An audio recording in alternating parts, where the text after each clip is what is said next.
Movie hit అయిందా flop అయిందా simple గా సోది లేకుండా చెప్పేస్తాను. మీరు మాత్రం చేయాల్సిందల్లా ఒక చిన్న లైక్ కొట్టండి, నచ్చితే సబ్స్క్రైబ్ అవ్వండి, మీ ఇష్టం. ఇంకా ఓపెన్ చేస్తే ఈ సినిమా చూసిన తర్వాత నేనైతే ఫుల్ కన్ఫ్యూజన్ లో ఉన్నా. అసలు సినిమా హిట్ అయిందా ఫ్లాప్ అయిందా ఏమని చెప్దాం. సినిమా కూడా గజిబిజిగా గందరగోళంగా ఉంటది. నా మైండ్ కూడా అలాగే అయింది అనమాట ఈ సినిమా చూసి. సినిమా బేసిక్ స్టోరీ ప్లాట్ వచ్చేసి ఒక గ్యాంగ్స్టర్ బిజినెస్ లోకి ఎలా తిరిగి వచ్చాడు, అసలు ఎందుకు తిరిగి వచ్చాడు, తన వైఫ్ కోసం తిరిగి వస్తాడు అనుకోండి, తన గ్యాంగ్స్టర్ గా ఎందుకు మారాడు, గ్యాంగ్స్టర్ గా ఉన్నప్పుడు ఎలాంటి అరాచకాలు చేశాడు, ఇవన్నీ సినిమా చూసి తెలుసుకోవాలి. సినిమాలో ప్లస్ పాయింట్స్ గురించి మాట్లాడాలంటే సూర్యాని రకరకాల గెటప్స్ లో చూపిస్తారు, అన్ని కూడా చాలా బాగున్నాయి. అక్కడక్కడ కొంచెం ఓవర్ యాక్షన్ చేశాడేమో అనిపించింది. అండ్ డైరెక్టర్ మేకింగ్ స్టైల్ భయ్యా, చిన్న స్టోరీ లైన్ ని రకరకాలుగా తీసుకెళ్తూ రకరకాల పాయింట్ ఆఫ్ వ్యూస్ లో భలే చూపిస్తాడు. అది ఒక్కొక్కసారి బాగున్నట్టు అనిపించిన చాలా చోట్ల గందరగోళం అయిపోయింది. అంటే రకరకాల చిక్కుముడులు వేస్తాడు అనమాట, విప్పే టైంకి చిరాకు తెప్పిస్తాడు.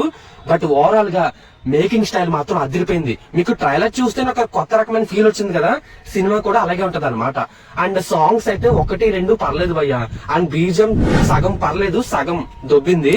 అండ్ సూర్య కూడా చాలా వరకు బెటర్ పర్ఫార్మెన్స్ ఇచ్చాడు, తన పర్ఫార్మెన్స్ తో లాక్కెళ్ళిపోయాడు. అండ్ పూజ హెగ్దేకి నాకు తెలుసు ఆవిడ కెరీర్ లో ఫస్ట్ టైం కొంచెం ఇంపాక్ట్ ఉన్న రోల్ అయితే పడింది. ఆవిడ వరకు ఎమోషనల్ గా ఉన్నంత వరకు బాగానే చేసుకుంటూ వెళ్ళిపోయింది, ఎంటర్టైన్ కూడా చేసింది. అండ్ నెక్స్ట్ వచ్చేసి నాకు ఇంకా పాజిటివ్స్ ఏమీ గుర్తు రావట్లేదు. అండ్ సినిమాటోగ్రఫీ పర్వాలేదు. ఇంకా నెగిటివ్స్ చెప్పాలంటే చిన్న రొటీన్ రొట్ట స్టోరీ లైన్ తీసుకున్నారు.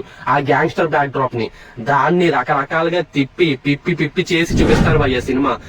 సినిమా రన్ టైం ఆల్మోస్ట్ 2 గంటల 48 నిమిషాలు అనుకుంటా. అంటే 3 గంటలు వేసుకోండి ఇంటర్వెల్ తో కలిపి. అంత రన్ టైం తో కొంచెం ఇది అనిపిస్తుంది అనమాట. అంత అవ్వలేదు. మన తెలుగు వాళ్ళకి కనెక్ట్ అయ్యే బ్యాక్ డ్రాప్ కాదు, అసలు తమిళ సినిమా చూస్తామన్న ఫీలింగ్ వస్తుంది అనమాట.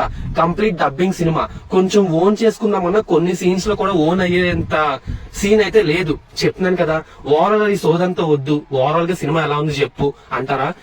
ఓవరాల్ గా సినిమా చెప్పాలంటే కంగు అంత గవర్నమెంట్ డిజాస్టర్ కాదు కానీ పర్వాలేదు, ఏదో ఓ మాదిరి. సూర్య ఫ్యాన్స్ అయితే ఒకసారి చూడొచ్చు, మిగిలిన వాళ్ళు అంత ఇంపాక్ట్ ఉండదేమో అని నేను అనుకుంటున్నాను. నాకైతే అలాగే అనిపించింది. సినిమాకి నా రేటింగ్ వచ్చేసి 1.9 అంతే, అంతకు మించి అడగద్దు.